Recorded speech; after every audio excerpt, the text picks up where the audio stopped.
Talk about collective intentionality in outer space. That's the topic.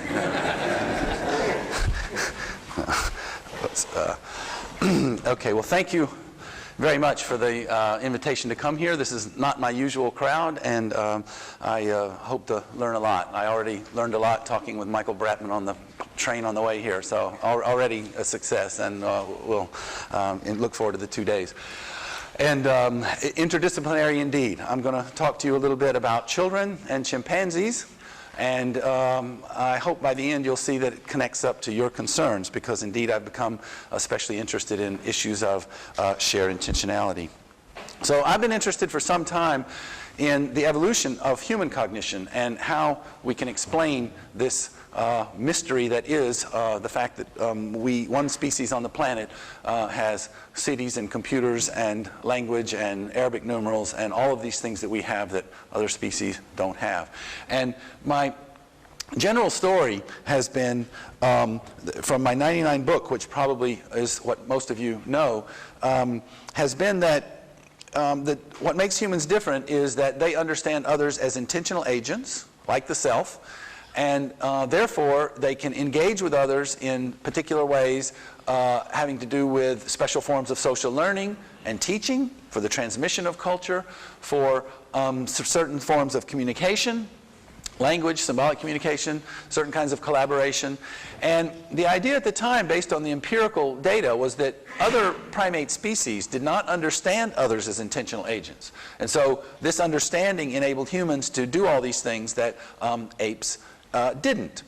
And when I thought about shared intentionality, and indeed the first publication I ever had in 1983 was on joint attention, but my supposition was that these issues of shared intentionality kind of came for free. That once you understood someone as an intentional agent, then you automatically wanted to share experience with them and collaborate with them and manipulate their attention via some form of intentional or symbolic communication.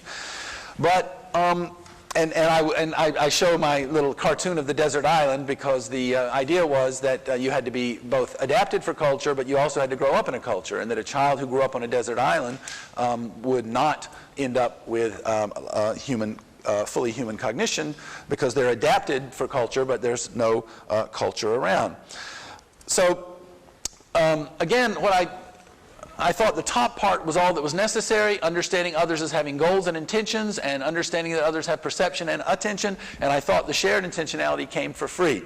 But we now have new data that suggests to us that chimpanzees, and perhaps other apes, but I'm going to stick with chimpanzees because that's the species we know the most about, actually does understand others. They do understand others as having goals and perceptions at the very least. But they don't end up with a human-like culture. So understanding others as intentional agents, I now believe, is not sufficient. And you don't get shared intentionality for free. You've got to have something else to get to shared intentionality.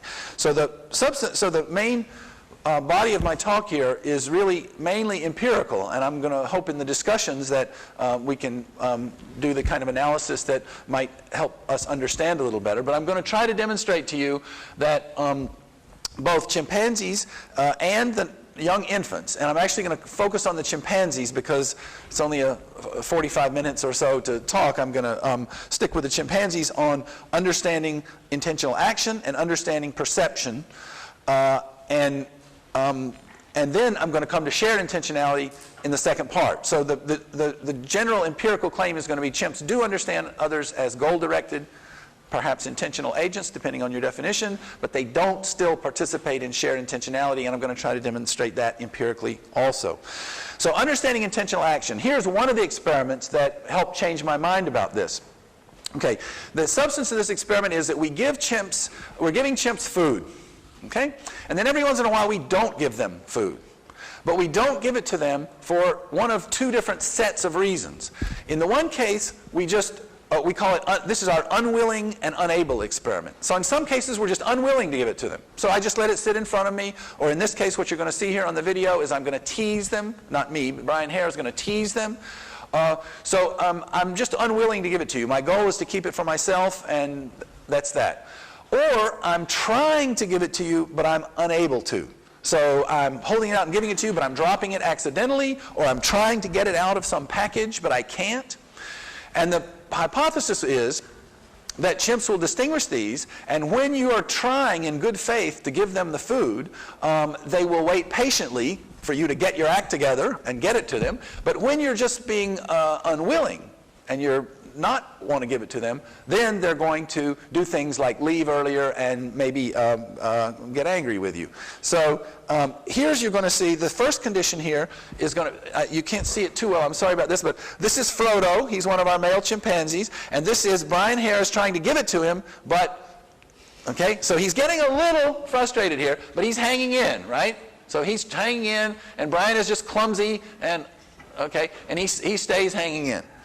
Now, in the other condition, this is going to now be, we call that clumsy, because he's being clumsy. This is going to be tease.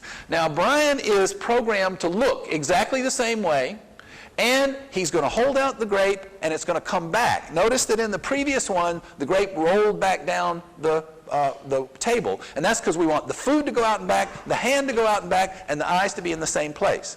But you're going to see he's teasing here, and teasing is very different because he's taking it back fast. So they're not identical. Obviously you have to discriminate these, but you're going to see the different topography, and now you're going to watch his claim. Okay, so look, he almost starts to leave after one tease. He actually starts to leave, and now he wants to leave, but he thinks maybe he's going to get it. And now he just says to hell with you and leaves, okay? Now watch what he does when he comes back. He's going to try one more time. He's going to try one more time. And that's boom, okay? All right, so now what we actually did here was I don't want to go over the experimental details, but we actually had 3 sets of these things. So the fact that in that particular condition he's taking it back fast, you might say, well, somehow the fastness makes him angry or whatever. Okay, we have other pairs where that fastness was not. So I either eat it myself versus I'm trying to open it. I just sit there and look at it versus I'm distracted. I tease you with it. I'm clumsy. So in all of these pairs, we see the difference. I'm not going to do the graphs. Anybody wants to talk about graphs? I have graphs. But okay. But I just want to say, videos are not data. Okay, so every video I show you has graphs and statistical comparisons behind it, but I don't want to take up the time with those. Okay, but so, all right. We have one other study from before where we think that chimps and orangutans distinguish things that are done on purpose and by accident, but it's basically the same story again, so I'm not going to go over that experiment. I don't have time. But I will go over 2 others. Okay, now 2 other quick ones.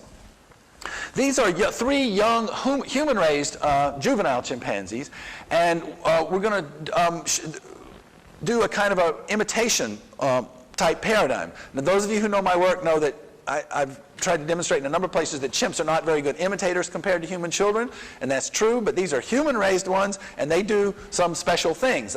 All the way back to '93, I've been claiming that. So we got 2 paradigms here, the next 2 videos. The 2 paradigms are going to be a case where we demonstrate something for the chimp, but in the first video you're going to see we demonstrate something where we're trying to do it unsuccessfully. So we're trying unsuccessfully, and this is a study originally done by Meltzoff with human infants, and the interesting thing is they don't reproduce your exact motion. So if you're like trying to open this like this, and you give it to a human baby of 18 months, they don't go like this, they boom, open it, because they knew what you were trying to do. Now this is very important because the fact that they observe one thing but they do the other dissociates them just copying the results, what I've called emulation learning. So it can't be emulation learning if they're doing a result that you never actually produced. So you'll see here, this is modeled on Meltzoff 95, for those of you who know the data, know that original study. And you're going to see her trying to stick this in here. Now, regardless of the acting here, she's trying to stick it in here unsuccessfully. This thing makes a little noise and a buzzer when it happens. Okay? And you can see the trying, and then the chimp automatically sticks it in, okay? And then it likes to see in there, okay? We have control conditions in all of these. So the chimp has also been exposed to this or something similar with no demonstration, and also with a full demonstration where she actually accomplishes it. So it's compared to both sides. Now you notice she's trying, this is a hole, and she's trying to put it in unsuccessfully in an exaggerated manner. She's actually now folding it up a little bit, but still unsuccessful. Okay, so again, this is compared to a condition where they play with this alone, all right, and compared to a condition where they see the full model actually being accomplished. And the statistics compares the two of them. And this condition looks like the one where they really do it. And you're going to see after a little play, she's then going to actually fold it up and put it in there. Okay, and they're better at the, all right, and now here's one where this one is especially important because chimps don't like putting things on things. They like taking things out, they like poking things in, but putting on they don't really like. And now she's going to, and we have a baseline. See, again, it's important. We have a baseline. We know what the baseline probability is of the animal doing this with no demonstration, and it's practically 0. So it's the influence of the model. Okay, and these are just the data. Basically, this is the intention condition, and it's higher than the control condition. I'm sorry about this messiness of the graph, but these three here are higher than the control. Okay, now this one is one we did originally, Melinda Carpenter and I did originally with children, human infants, and the idea here is that we demonstrate 2 actions, one after the all on one, and then a result happens. But one of the actions is done on purpose with a kind of a there, and the other one is done, whoops, like that. So the ape actually sees 2 actions in a row, and then the light comes on. So 2 actions and a result. And human infants only copy the intentional action. They don't copy the accident. And so what you're going to see here, this is fairly quick, so you got to pay attention here, is she's going to intentionally do this one and then accidentally that one. Okay, and you notice the kind of jump of the body, and then the chimp, and that light comes on, and the chimp is only interested in this one. Okay, for those of you who are experimental aficionados, everything's counterbalanced. It's left, it's right, it's this one is intentional, that one's intentional, everything's counterbalanced. Okay, and so the chimp is only interested in the one that was on purpose, and there are the data. These are this is much cleaner than the other one. The other one was also significantly different, but this, when the intentional action, they reproduce significantly more than they reproduce the accidental action. Okay, so those studies suggest to me that chimps understand that you have a goal. They don't just watch what you do. They know that you have some goal that's guiding your behavior. They distinguish between when you're unwilling and unable to give them something. They don't just attempt to do what the result you produced in the environment, but the one that you intended to do. Now, the flip side of goals is perception. The complement to goals is perception. And we want to know, do apes know what you see? Do they know that you are actually perceiving something? And again, I used to think not, but now I think yes. Here's a video of gaze following. This is Fraukia. She's looking at nothing, by the way. Okay. Again, videos are not data, but the videos are often our best sort of most convincing response, but they're coded blind and all that sort of thing. Okay, so now just gaze following, we don't know. When someone's just gaze following, we don't really know what they understand. But there are a couple of other interesting phenomena. Not only do they gaze follow, they do what Fraukia did here, which is they look, and if there's nothing there, check back again. And that's often characteristic. That's often used as a criterion with human children, that they really want to know what you see. They're not just orienting like an orienting response in the direction you're orienting. They look and they orient, and if they were just doing that, they just look around and find something, and that would be fine. But they don't see anything interesting, and they look back to see what you're doing. And that's what Fraukia does here. And if you keep looking at nothing, so we did it 10 times in a row, if you keep looking at nothing, they quit looking. Okay, so it's not just like a kind of reflexive action. So their gaze-following behavior is quite flexible. We also have a new study that I don't have a video of here, where they look at the back of your head, and you look up, and they look up even from the back of the head. So it's, again, not tied to the eyes. It's not a reflexive reaction. They check back when you haven't done it. We also have a barrier study, and this is like my favorite experiment that I've ever done, because I like simple experiments. And so the whole this is the experiment. There's like you're the chimp and I'm the human, and here's a barrier like this sitting there, and the entire experiment is that's it. Okay? That's experimental manipulation. And the control condition is I look straight ahead. And the question is, if you're just turning in the direction that I'm turning, and you're looking for something interesting, that's the sort of co-orientation model, then when I look in this direction, you'll look over here and you'll look at the barrier, and you'll say, oh, he's looking at the barrier, that's kind of interesting. But what they have to do is, they have to actually, we don't start the trial until the chimp is here, so they have to come around here and look behind the barrier. So in this case, you'd have to come around and look behind here.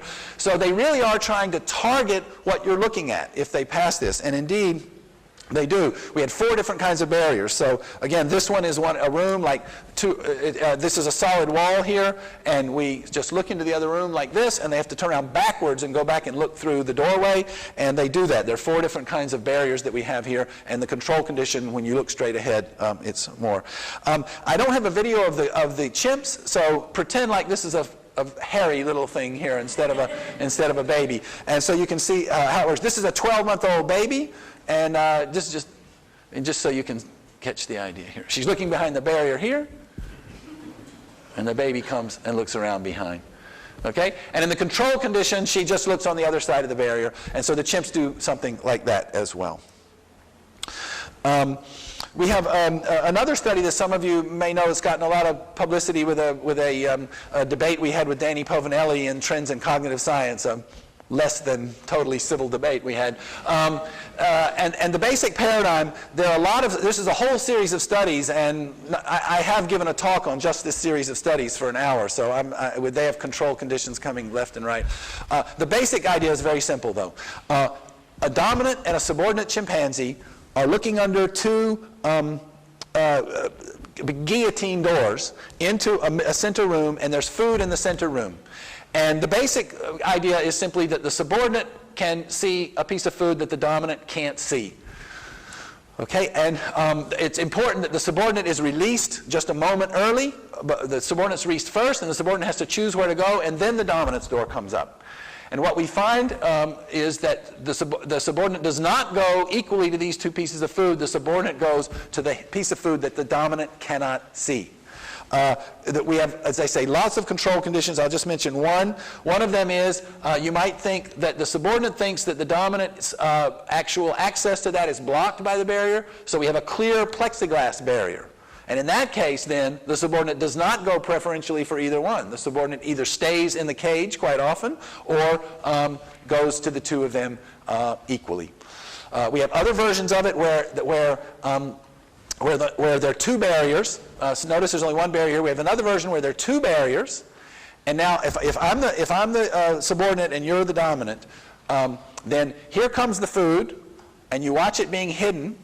Okay? And in that case, at the moment of choice, you can't see the food, but you watched it being hidden just a moment ago.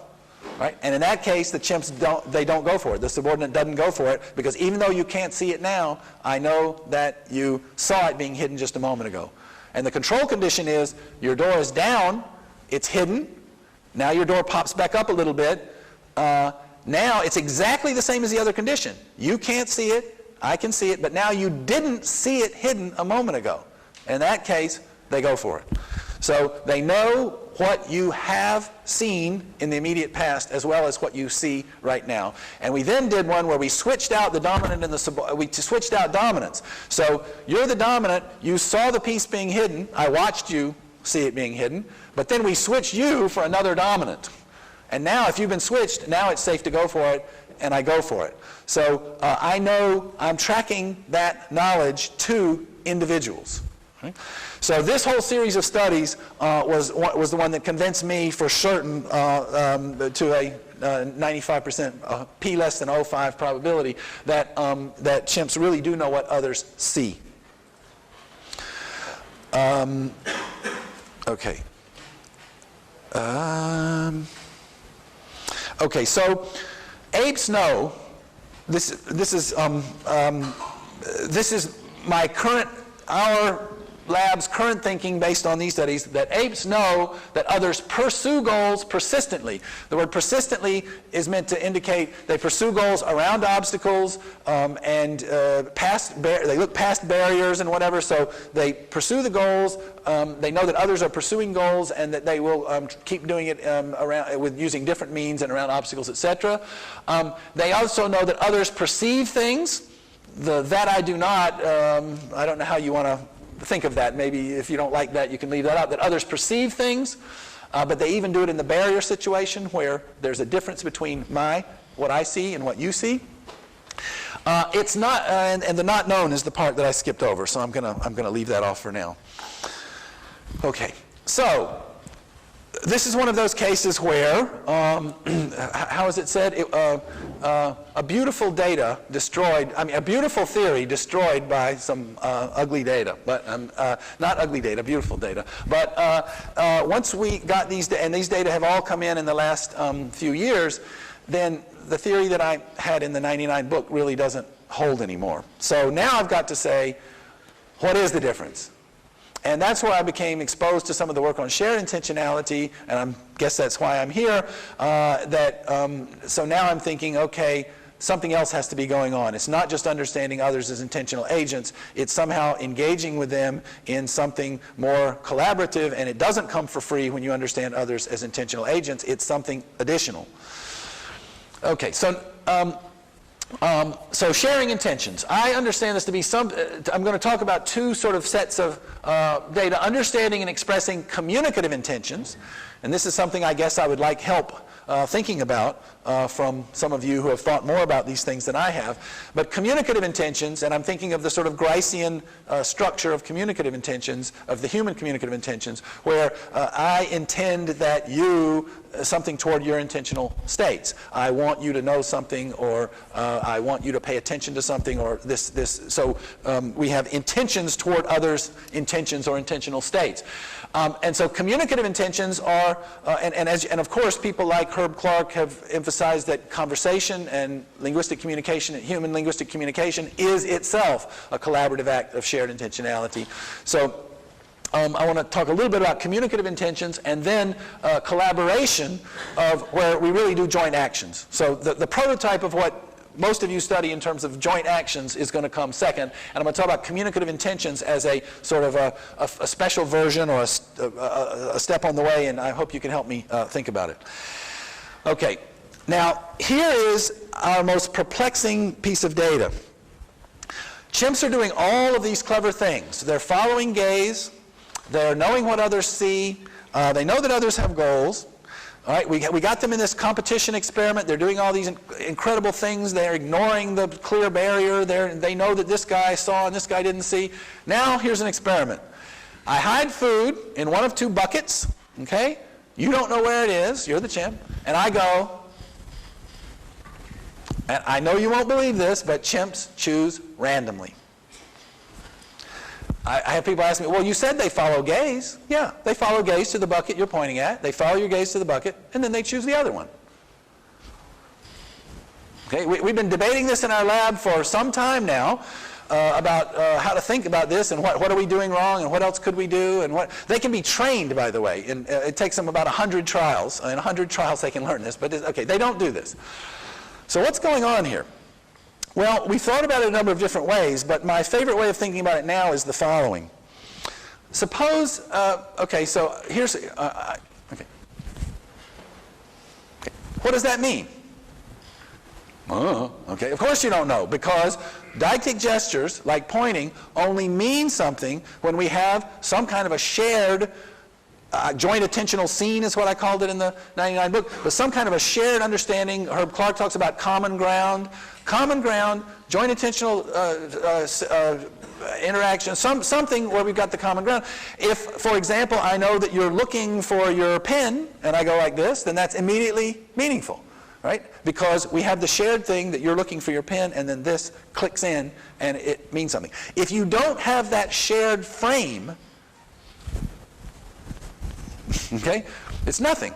So what we have in this little experiment, we've done it with 14-month-old babies. So with 14-month-old children, and they're mostly pre-linguistic. They understand a few words here and there, but 14 months old is either pre-linguistic or just barely linguistic. And you do this for them, okay, and they go to the right bucket. These great big, smart, hairy chimps look at you like, huh? They just don't get it. So, that's very perplexing. And by the way, I'm not going off on this tangent, but for those of you who are interested, these guys here are really good at this task. Okay? And we're still trying to understand that a little bit as well. They've been selected for evolutionarily to tune into humans and to communicate with humans. That's why they've been genetically selected to do that. And it turns out that they're quite good at this task. Whereas wolves, who they come from, are not. Wolves are a chance. Dogs are really good. Little puppies who've almost had no experience with humans, they're already good at it. It's not coming from their experience with humans either. That's a tangent. Okay. All right. So what we want to understand is this big hairy guy here and this little bald guy here, and why this little bald guy is better at this simple little task than this big, smart, hairy guy. Well, okay, those are just the data. All right. So here's what we thought. All right. Let me go back. I don't want to give away the punchline here. How often does it happen in a chimp's daily life, and I'll give you the answer is never, that somebody says, oh, here's a juicy piece of fruit. I don't really want it right now. Why don't you take it? Okay? It doesn't happen. Okay? Chimps are competing for food all day. The sort of Gricean structure of cooperative communication and communicating for cooperative purposes, they just don't have any arenas in their lives where they do that. And certainly not about food. So you can say then, okay, that's the problem with the task. It's unnatural for them. Yeah, it is unnatural for them, but that's the issue. Why is it unnatural? And it's unnatural because they don't have this cooperative structure that would allow them to do this, to communicate. So we decided we'll build a competitive version of it. The competitive version of the task is the following. Now, I'm sorry, this is just a limitation of the pictures I had. Pretend like that's another human. Okay, I didn't have a human. So we actually did a human doing both conditions, and the chimp we threw in for, I won't go into that. Pretend like that's a less hairy. That's this attractive young woman right here again. Okay, so this is the regular condition, and the reason we had these up is to make it comparable to here. But this is the regular task that we've done before, but we just put these things up for reasons I'll explain in a second. So that means she just goes like this, and she points, and the operationalization is she points at the correct bucket, and she alternates gaze like this. Okay. Now, the different condition was this one, and the reason we had these panels was because there's plexiglass here, and there's only a little hole, and so in this condition, the human reaches through, but her hand won't go through, and so she's reaching intentionally. Now, I've already tried to demonstrate to you that they understand straight intentions, so it's possible that they would understand he's trying to get into the bucket, and then they make the further inference there must be something good there. And in fact, believe it or not, these guys, in this condition, all of a sudden now, the chimps are successful. So what's the difference between them? The arm movement is very similar, but the operationalization is no looking, okay, and not pointing. It's with the hand, and it's straining and no looking. So my analysis of the situation is the following. It's one thing to understand intentions, which is I'm reaching for this, I'm trying to get to it, which I can do in one arrow.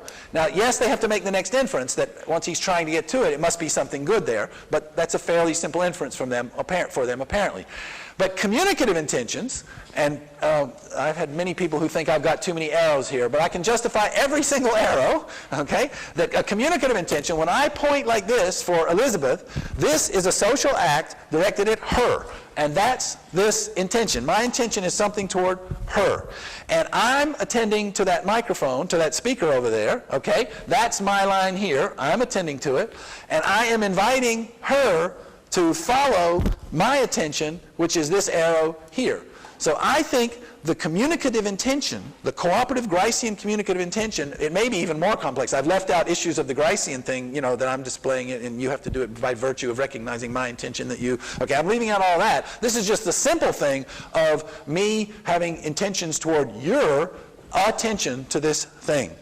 Right? So the structure of this is this, the structure of this is this, and the chimps don't get that kind of structure. And I would want to argue that this is a cooperative kind of structure. It's not exactly the collaborative action, and as I say, I'm hoping over the course of the next couple of days that people can help me think about communicative intentions related to sort of more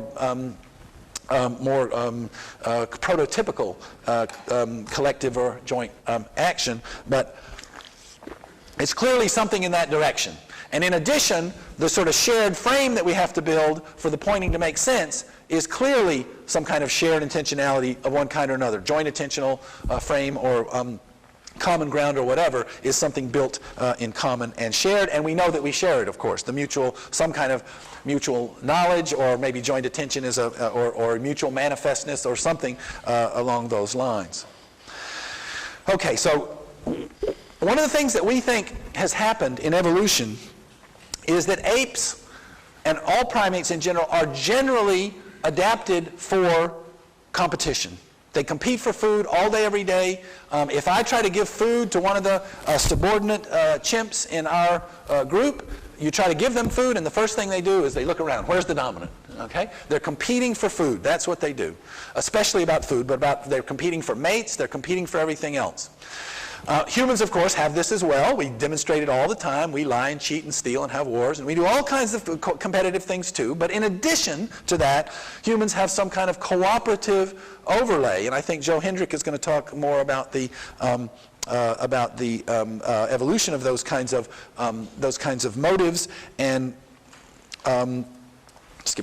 those kinds of motives more, and about the evolution of them. And of course, that's why most really complicated human activities have both competitive and cooperative things all mixed together.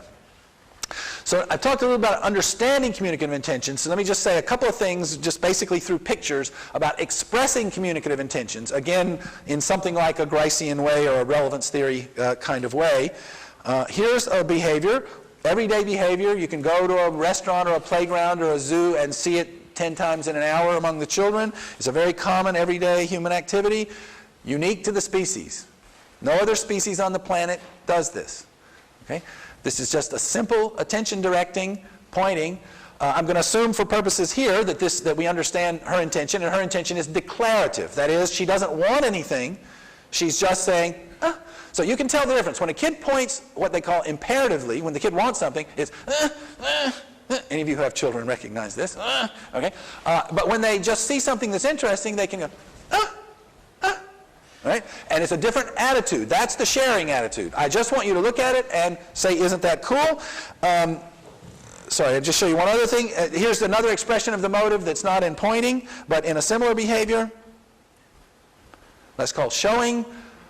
What is that all about? If you're an evolutionist and you're looking at chimps all day, if you saw a chimp do that, you would drop dead. Okay? What is that? What is the point there? Right? It's just sharing. All that kid wants is for the parent to appreciate that and share back.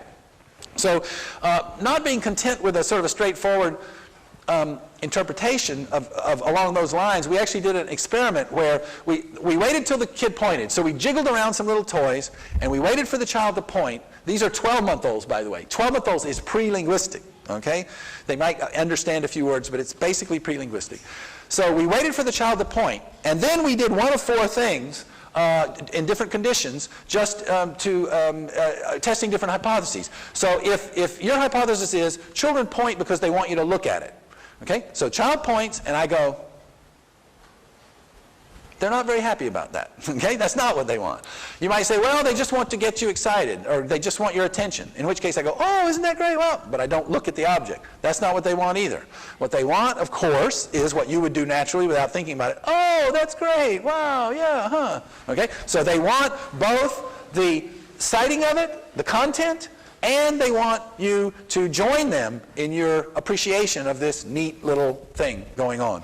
So again, this is a sharing of reaction, attitudes, emotions, whatever, and I won't go through the data, but just trust me when I say they don't like it. So for example, if you just look, they point, and then it's kind of like a balloon deflating. They go like that, and then they point again. Okay. In the case where you're doing the right thing, they have one happy one long like this. Okay. Okay, one other type of pointing, this is Ulf Liskowski's dissertation work. One other kind of pointing that other people hadn't really noticed before is what we call informative pointing. You do it every day probably, or you'll see it every day if you look. And that's just when somebody doesn't know something and you just want to inform them of it. And so these are 12-month-olds again. And if you're saying to yourself, oh, wait a minute, I thought little 12-month-olds didn't know anything. They don't have a theory of mind or whatever. Well, this is not understanding false beliefs, but this is understanding when people know stuff and don't know stuff, that they're familiar with it. One of the distinctions I make now is the English word know is terrible here because it has multiple connotations. So I'm talking about kennen versus wissen, conocer versus saber, connaître versus savoir. Okay, so it's being familiar with, not knowing in some deep reflective epistemological sense. Okay, so this study, let me just show you, and if you're not used to looking at these three, it's kind of, and this is going to happen a little bit fast. Actually, let me do the other one first. You'll get used to it this way. Okay, what's going to happen here is there's a woman, and the woman has, you're not seeing the beginning part of it, the woman has been stapling papers or doing something with her papers, all right? And then she leaves for a second. And this guy comes in, this is actually Ulf, comes in and takes away the stapler, and also there's a distractor object that she's touched and whatever, and they're both displaced. And she's going to come back, and the stapler's gone, and she's going to pick up her papers and go. Yeah. Okay? So she doesn't know where it is. So now, what we want is for the child to say, there it is. Okay, that's quite simple. But notice that this has two qualities to it. It's not like imperative pointing. They don't want it. We coded for did they whine, did they lean, did they look like they wanted it? No, it wasn't that. Or is it declarative, like, oh, look at that. In which case they would have alternated gaze and stuff. No, they just say, there it is. And so let me so watch this at the beginning, and then you're going to shift over to the other side in the middle, and I'll cue you when you want to do that. All right, so he's moved them now. The stapler and the distractor, you can't see the distractor. Okay, the distractor's there. She comes back. She's got her papers in her hand. Okay, and she's gesturing. Where, like, where's my thing? Okay. Now switch over to the kid. He's going to take a minute to do this, but I have to show this one because it's so cute. Okay, he's going to engage in some other behavior here that we're not really sure about. But now watch what he does. And watch his eyes. You see that? See the flip of the eyes? Okay. So, okay.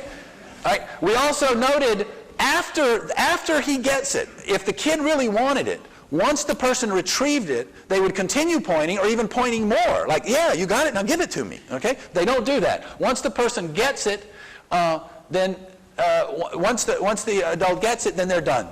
Their goal is accomplished. The person knows. So notice this has two qualities. One is it's quote unquote altruistic. If you're a biologist, don't cringe when I say that, please. Okay, it's altruistic in the sense that even though it's low cost, I am informing you of something when I don't want it, nothing in particular in it for me. And number two, it's informing you of something you don't know, so it seems to be understanding knowledge versus ignorance in some way. I had another version of it, but again, I'm going to skip that.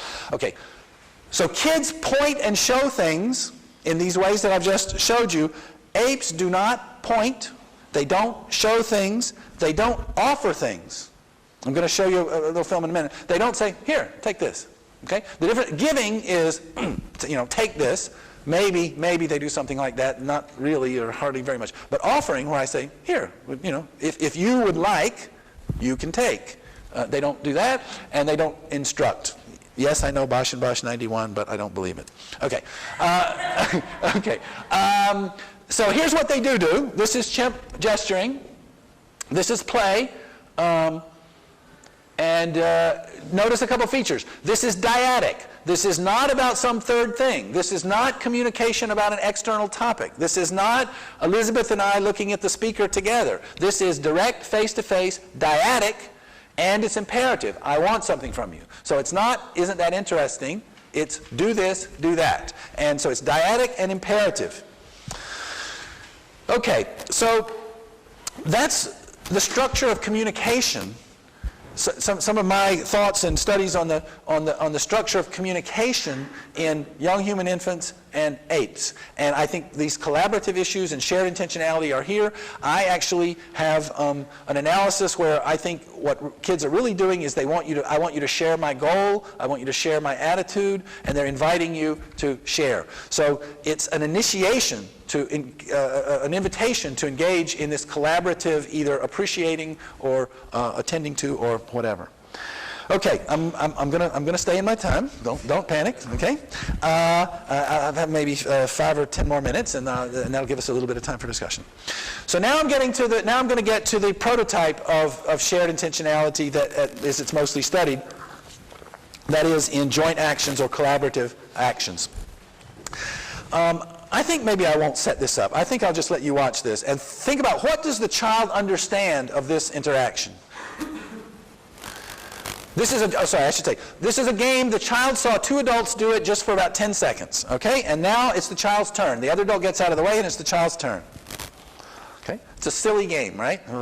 Okay, now this guy is programmed. This is Felix Varniken. He's programmed. This is Felix's some of his dissertation work, and he's programmed to be difficult. Okay, because we want to see what the kid does when you stop collaborating the way that this is like going on the walk with who goes on a walk together? Margaret Gilbert taking a walk together, and somebody just stops, right? So he's going to do something like that. And then I also want you to watch this kid point. So the first thing that happens is when he's difficult, again, this is a wonderful point here. The kid wants to instigate the interaction. Nice point. Okay, he gets the idea. He puts it back. Notice that's okay. He's going to put it back. So now he's being difficult, and the child's trying to do it by herself. Okay, now this is spectacular. Joe, I want you to look at the altruistic motive here. He's trying to get it.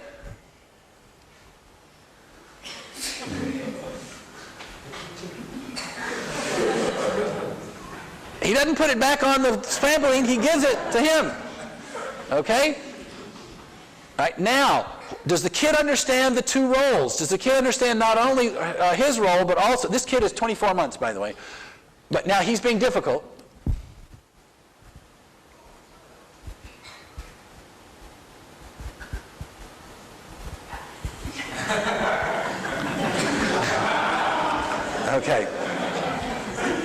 Okay, and now we're back to playing this silly game again.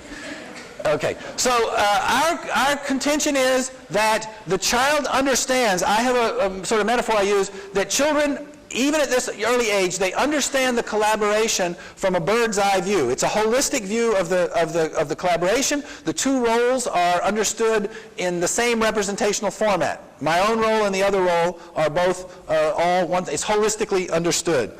Now, let's see how a chimp likes this game.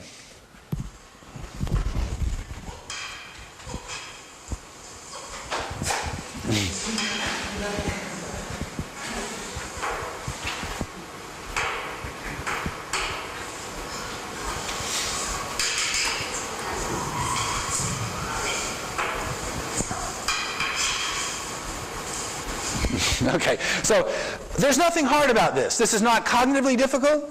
This is not motorically difficult. The chimp could easily do all of that. He's saying, what a stupid game. He has no interest in this. Now, why does he have no interest? Because, well, what you really should be thinking is, why does the child like it? That's really the question, okay? Humans are the odd ones out, okay? Why does the child like it? It's a stupid game. It doesn't do anything. The child likes doing it together. I like sharing it. We like doing these collaborative things together. We're motivated to do these things. All right, here's another one. Collaborative activity. This little girl is about 25 or 6 months old, and this again is Felix. Felix is the cleverest guy I know on making up these tasks. So here's the task. She puts the ball down here. I don't know if you can hear it, but the tin can makes noise, and that's kind of neat. And now she's going to play her role. Now watch, she'll give him his part, so she knows what he's supposed to do. She gives him his thing. Okay, and now he's under this one, so she does it under this one before they were under that one. He switches and she notices. Now he's going to take her role. He's going to force her into his role. She's never done this role before. Okay, so just by observing him and participating, she knows what to do. Now watch, she's going to hand him his, but she starts to hand him this one because that's what she did before, and then, oh, whoops, okay? So now she gives him the right one. He's waiting to see what she does. She goes over here, so he does here, and she comes over and does it here. Okay, so again, this is obviously a collaborative structure where she understands both roles. Now, this is not exactly fair. We did this where we had a child and an adult, and a chimp and an adult human, and then we also had 2 kids, and we had 2 chimps. So this chimp is doing it with another chimp, and the other chimp is across playing somewhere else and doesn't want to play. But I'm doing this because you just have to see this. It's so cute. Okay. This is a chimp idea of a collaborative activity. Okay. Okay. And you'll see. Now, notice the can down here. All right. Children. Okay. Okay. Children don't like this roll. They don't like the can roll. It's boring. They like sticking the thing down. So some of the children actually sort of refused to do the can roll. They just weren't interested, and they went across the room to play something else. But every single time a child would play the can, they always held the can. Okay? They always held the can. No chimp ever used the can. Now, I think it's really interesting because I think you're starting to get in the direction of kind of normative things here, because the kid sees it and he says, this is what you do. This is how you play the game. This is what one does. This is the function. Okay? The chimps don't get the structure of this is how this works in some normative sense. Now, I want to show you one other little collaborative thing here. And this is a scene where we're actually studying helping. And again, this is we're studying helping systematically now in these young kids. All right, so the kid walks in the room, this is already open. Felix is putting these magazines away, and he closes these. Again, the kid didn't see them open, he closes them. And now he goes back to get some more. But I want you to think about it from a collaborative point of view. The child is just now tuning into this.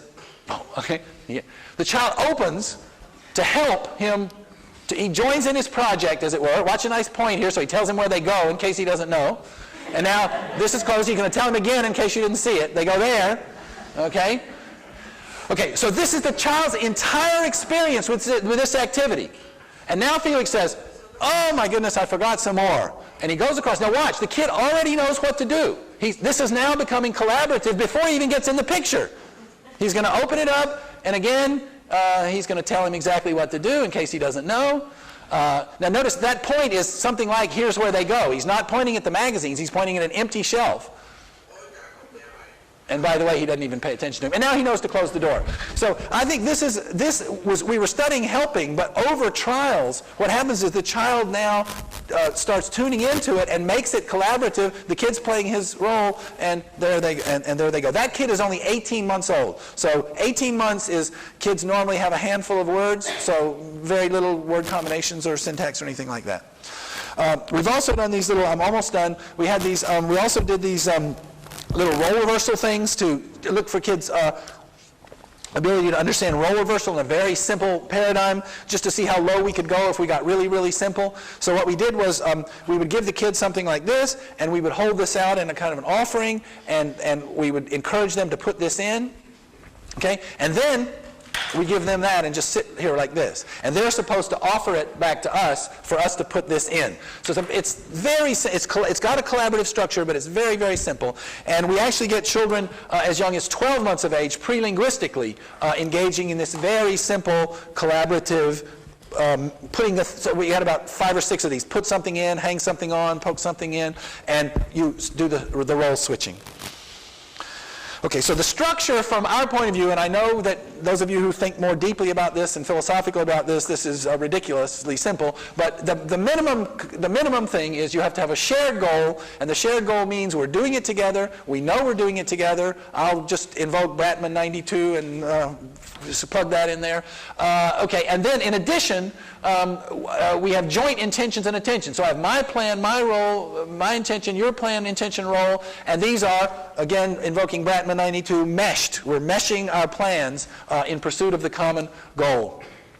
So, and again, my role and your role are conceptualized within the same representational format, sort of bird's eye view. And so this is to me the minimum, and if it's sort of too simple, that's great. I'd be really, I'd like to know to try to elaborate this in a more interesting way. So the summary is that infants share with others. They understand and express communicative intentions, both declaratives where they're sharing and informatives. They engage with others collaboratively with shared goals and joint intentions.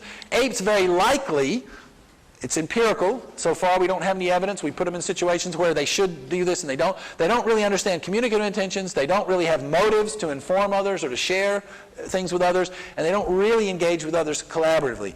Those of you who know about chimp cooperative hunting, I'm happy to answer that question in the thing as well. So let me just end. This is our sort of developmental model, and I won't go into it. But we sort of think there are two strands. Well, I will very briefly. Two strands. One is all apes understand others as animate agents, as having goals and as having plans, but humans have this motivation to share psychological states with others. So somewhere back, probably modern humans or so, started having a motivation to share things with others, share attention, form shared goals, etc. And that comes out now in human evolution, in human ontogeny from the very beginning. That's an important point. It's a biological adaptation, but it's not tacked on to the end of ontogeny. It gets woven into ontogeny from the beginning. So the sharing motive in infancy, the kind of thing Trevarthen studies and Hobson, the sort of primary intersubjectivity, that stuff is sort of there very early, and at about 9 months or so, they start understanding that others have goals, and the sharing motive and the understanding of others as having goals come together to lead to the shared intentionality. So I'll end with two other videos just to give you a feel for comparing chimps and kids in as similar situations as I can get them in. This is food, so-called food sharing. They call this with chimps passive sharing, because you'll see there's nothing like offering. Okay, baby wants some. Okay, mom is having some herself, but it's an apple, and okay, kid wants some more. Mom's allowing this. Mom doesn't have to allow this, and in fact, moms sometimes don't allow this. But this is the prototypical food sharing. It's typically just between adults and kids, or if you've got some big thing of food, they will let others take some, and so they passively share, but they don't offer. Okay, and this is an everyday scene at a dinner table. It's, as I say, totally mundane, and I'll sort of gloss this over for you, but just to show you the difference. Mom says, "Who would like a biscuit?"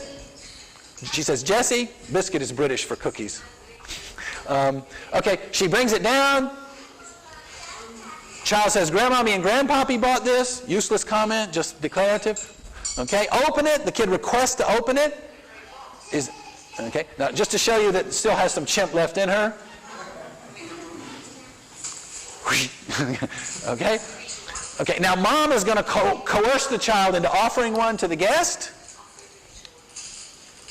which the child complies with the coercion and offers one. But now, totally spontaneously, the child is going to offer one to mom without any prompting before she takes one herself.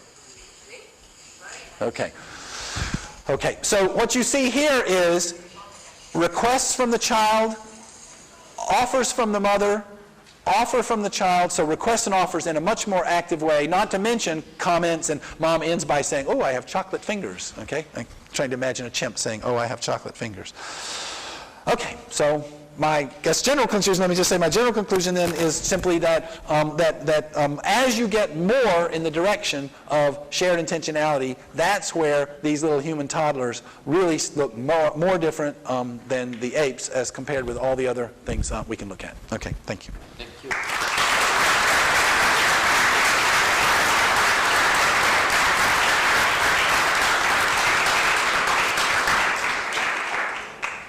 This is a very exciting talk. We have 10 minutes for so please. I would like you to tell us the chimp cooperative hunting story. I mean, and particularly in the context of your quick remarks about dogs, because something that seems interesting here is that, right, wolves seem to cooperatively hunt in ways that lions don't, in the sense that if you prevent a wolf from fulfilling the role it's supposed to, some other wolf will take the role. So they seem to get the normative structure thing, and yet then, but not with us. Not to be nasty about it, but could I have a citation on that wolf study? I can No, I know the naturalistic stuff on the wolves, but it's not. There's nothing experimental. So I don't think, okay. All right, let me just say this. The chimps, here's one interpretation. This is not a proven interpretation, but one interpretation is that some male chimps are going along. They see a monkey in the tree. Colobus monkeys is what they normally hunt. Okay, so one of them chases him up. This guy starts running. Okay, and this guy says, okay, so now what's my best bet? Given that there's a guy chasing him here and he's going this way, my best bet is to go over here and head him off. Okay? Now, given that those two are taken, what's the next best bet for this guy? It's to go under and wait, and maybe he'll come down. And this guy goes over here. So this is, and it's very much similar to the structure of lions and wolves.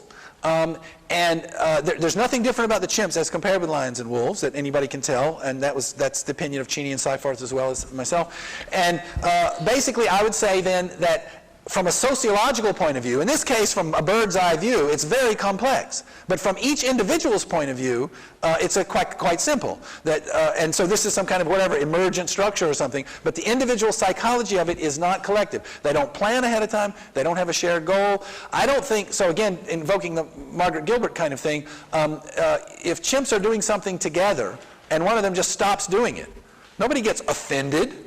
You promised we were going to take a walk together, okay? The chimps don't do that, okay? One of them stops, well, just go on, And if one of the chimps didn't hunt or one of them didn't hunt, they just move on. So there's no jointness to it in the sense of the human version, I don't think. And so, again, socially complex, individually simple. I don't think they have one another's roles clearly in mind when they do it, etc. One small question. Have you ever tried to do the same with bonobos who are generally much more cooperative than chimpanzees? There are only about 150 bonobos in captivity in the entire world, half of them in America, half of them here. It's not easy to do these kinds of things.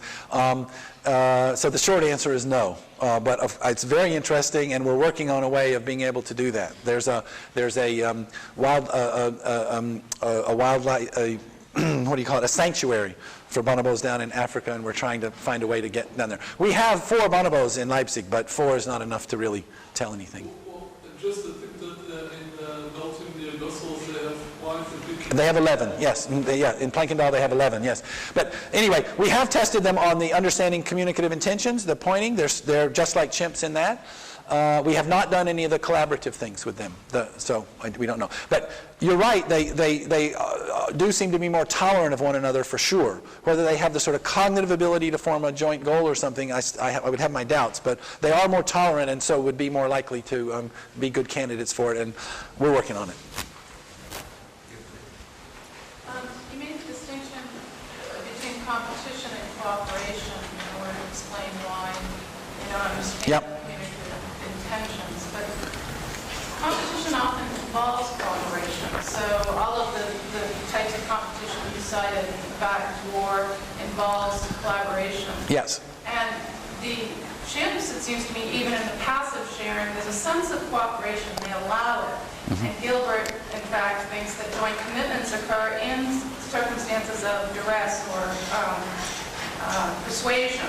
So it's not clear to me that that's can be the explanation, because the chimp itself has to, as a subordinate chimp, step away and allow the primary chimp or whatever to get the food or something like that. So there is a sense in which they're cooperating with the hierarchical structure. Okay, the word cooperation is a real problem here, because the word cooperation has many different sort of meanings. I try to use the word collaboration as much as possible, because just as a technical term to get away from all the cooperative things. So cooperative in the sense of allowing things to happen and being tolerant and all of that. There are situations where for sure that takes place. So what I'm actually focused on more is something like having a shared goal. And I don't think you get that. I mean, so my gloss, and I don't know if people would agree with this, but my gloss of what young infants mean, even when they request an object from you, they okay, the sort of collaborative parse of that is, I have the goal that I have the apple, and I want you to share my goal that I have the apple. Okay? And so even a request, I think, has that structure for children. And so with the chimps, again, it's an open question, but I would say tolerant, yes. Allow things to happen, yes. But form a shared goal with of this kind of structure. I haven't seen any evidence of it. So But negative evidence is never definitive. That's a basic rule of empirical study, that the absence of evidence is not evidence of absence, or however it goes. But when you look for things enough, and you look for them in situations where you think you might plausibly see them, and you look at enough situations, then you start to thinking that a negative conclusion might be warranted. But anyway, so your point is well taken. They do cooperate in some senses of that term, but not in the more narrow sense that I'm doing it. I mean, fish school together, and that they coordinate with one another. The biological meaning of cooperation is basically everything where they're not trying to kill one another is cooperation. But I'm using it in a narrower sense. Thank you very much.